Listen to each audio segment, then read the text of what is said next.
আসসালামু আলাইকুম everyone, welcome to my another video.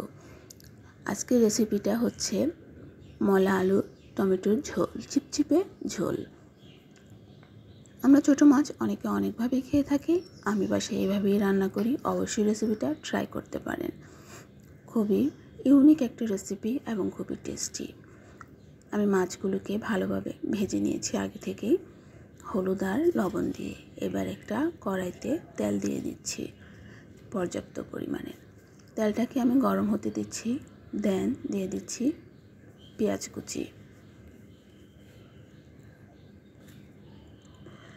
মলা মাছ আমরা পেঁয়াজ দিয়ে ভুনা করে থাকি, চচ্চড়ি করে থাকি, কিন্তু আলু দিয়ে সাথে একটু হালকা টমেটো দিয়ে চিপচিপে করে ঝোল রান্না করে খেয়ে দেখবেন। অবশ্যই আশা করছি আমার রেসিপিটা আপনাদের অনেক ভালো লাগবে।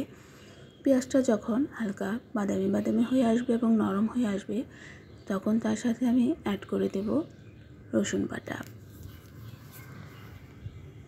দিয়ে দিচ্ছি 1 চা চামচ পরিমাণ রসুন বাটা। দিয়ে এটাকে আবার একটু নেড়ে নিচ্ছি। পেঁয়াজটা যেহেতু অতিরিক্ত লাল হয়ে যাচ্ছে, তাই তার সাথে আমি একটু পানি অ্যাড করে দিচ্ছি কষানোর জন্য। এবার আমি একে একে গুঁড়া মশলা অ্যাড করব। হলুদ গুঁড়া, মরিচ গুঁড়া, ধনিয়া গুঁড়া। আমি এখানে জিরা গুঁড়াটা অ্যাড করব না, কারণ আমি এখানে ধনে পাতা ইউজ করব। এবং টেস্ট অনুপাতে অবশ্যই লবণ দিয়ে দিবেন। দিয়ে আমি মশলাটাকে কষিয়ে নেব ভালোভাবে। অনেক বাচ্চারা ছোটো মাছ এভাবে খেতে চায় না। আলুর সাথে একটু হালকা ঝোলঝোল করে রান্না করলে অবশ্যই বাচ্চারা খাবে, কারণ আমার বাচ্চারা খায়। দ্যাটস ওয়াই আমি সেই অভিজ্ঞতা থেকেই আপনাদেরকে অনুরোধ করব, বাচ্চারা যেন ছোটো মাছ খায়, সেজন্য এভাবে আপনারা রান্না করতে পারেন। এভাবে এখন আমি আলুটা যে আগে থেকে কেটে নিয়েছিলাম, দেখতেই পাচ্ছেন আমরা জেনারেল ভাজির জন্য যে আলুটা যেভাবে কাটি, সেভাবে আমি কেটে আলুটাকেও এখন সেই মশলার সাথে নেড়ে চেড়ে কষিয়ে নেব। যখন আমার আলুটা হালকা কষানো হয়ে যাবে, তখন এর সাথে আমি একটু পানি অ্যাড করে দেব।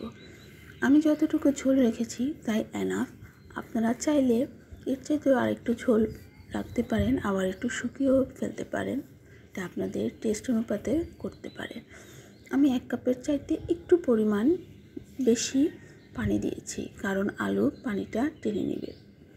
যখন একটা বলক চলে আসবে, এ পর্যায়ে আমি আগে থেকে ভাজা নুন হলুদ দিয়ে মলা মাছটা দিয়ে দিচ্ছি। দিয়ে নেড়ে চেড়ে মিশিয়ে কিছুক্ষণ রেখে দিচ্ছি। এবার আমি আগে থেকে একটু পাতলা পাতলা করে স্লাইস করা টমেটো দিয়ে দিচ্ছি। আমি একটা টমেটো ইউজ করেছি, আপনারা চাইলে এর চাইতে কম বেশিও ইউজ করতে পারেন।